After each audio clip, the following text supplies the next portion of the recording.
Hey everyone, if you've already watched the video, I apologize. And you've already met your requirement for the week, so it's not a big deal, but there was an issue with the last video, so I am reposting with some other info. I thought I had cropped out some stuff, and apparently it's still in there, which isn't in this class anymore. So just a review of last week, we talked a little bit about social determinants of health, health policy, and how it can impact diverse populations. And I think I mentioned this in the announcement on Monday. There's of all the areas that health policy can impact. Right now, I think that this is one that's should be at the top of the list. We have so many people that have no access to health care, that have limited access to health care, people that have limited information, poor information about the importance of receiving appropriate well care, vaccines, and things like that. And we need to make sure that we're doing a better job as a country caring for this population as a whole, and not just those that happen to live in urban areas that have health insurance. So we need to do a better job of that overall. And I think health policy can help in that area. There are some things that should be left to doctors and patients, but there are other things that as a government we can do better to help people that need help. So hopefully you saw a little bit of that in the waiting room movie and in the discussion, as hopefully it was portrayed in the film, especially a public hospital in an urban area. Will see many patients that are coming to the emergency room because they don't have primary care. So they may have been assigned a primary care provider if they're on, say, a Medicaid managed care product or something like that, but they still just would rather go to the emergency department. Then they don't have to make an appointment. They can go whenever they're having an issue.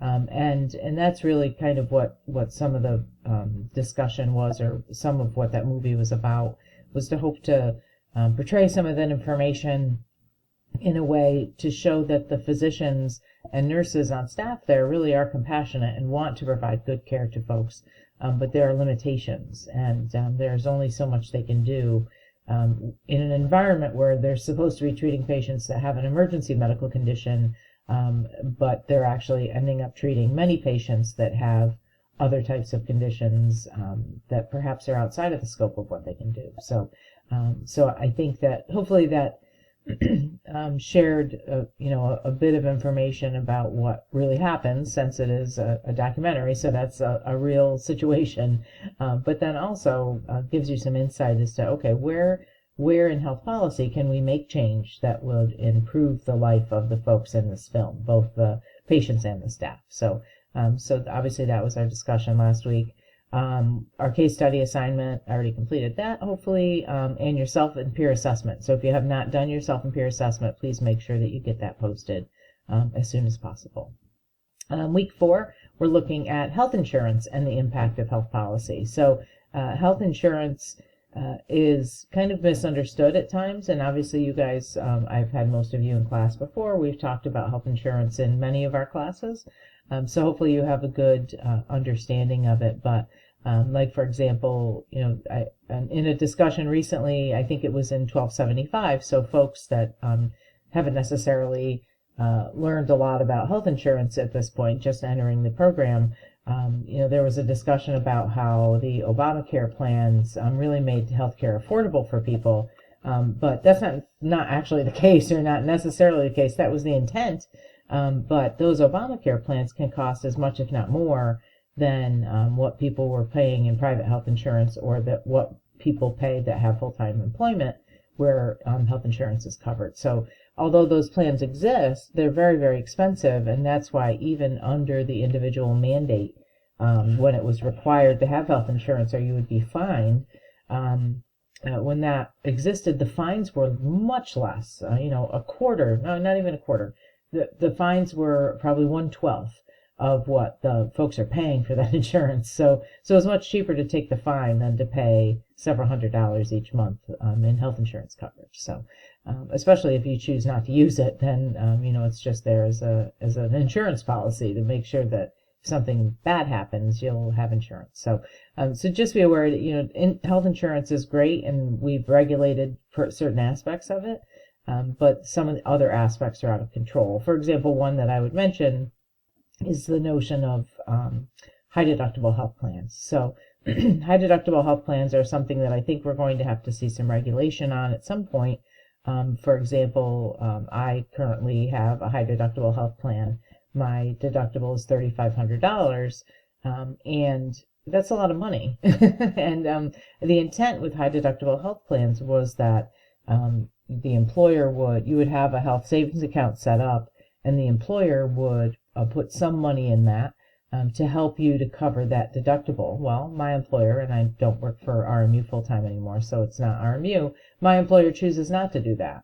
And they only give me the high deductible health plan as an option. So paying a lot of money each pay for the coverage, but then not actually receiving any coverage is frustrating and difficult. So I think that we'll probably see some activity in and around high deductible health plans out of the government, especially with the current federation, the current administration, and their thoughts on health policy and secretive hospital billing and those types of things. I think we'll see some change or some regulation related to high deductible health plans. They started out as, the high deductible was $1,500, which is manageable. But now, we're in the realm of $3,500. For me, that's a lot of money to pay out of pocket if you weren't expecting it, or if I had to have x-rays of my hands and my feet. It cost $800 out of pocket. It's just expensive. MRI was $250 out of pocket, which I thought was cheap as compared to the MRI, or as compared to the x-rays. But anyway, this is an area where I think that we can have some legitimate policy making in and around health plans, healthcare. So our discussion this week is about universal health insurance versus what we did secondary to the Obamacare plans as part of the ACA. So interesting discussion there.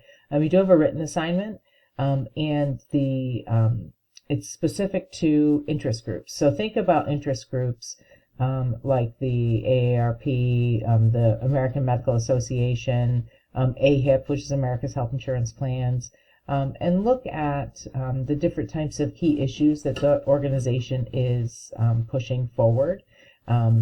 Interest groups are important, not just from a health insurance standpoint, but also just health policy lobbying overall. So interesting written assignment. If you're having trouble finding information, let me know, but there's some great websites that are noted here in the assignment that can help. And also I want you to submit your final topic choice. So you're going to have a policy brief that's about a new policy proposal you want to move forward.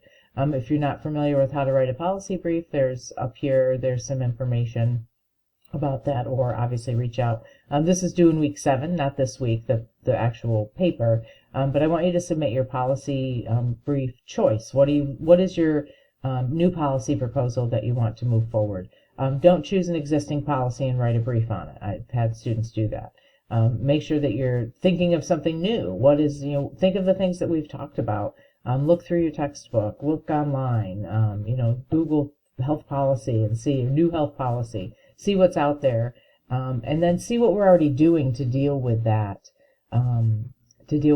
issue from a state or local or federal perspective.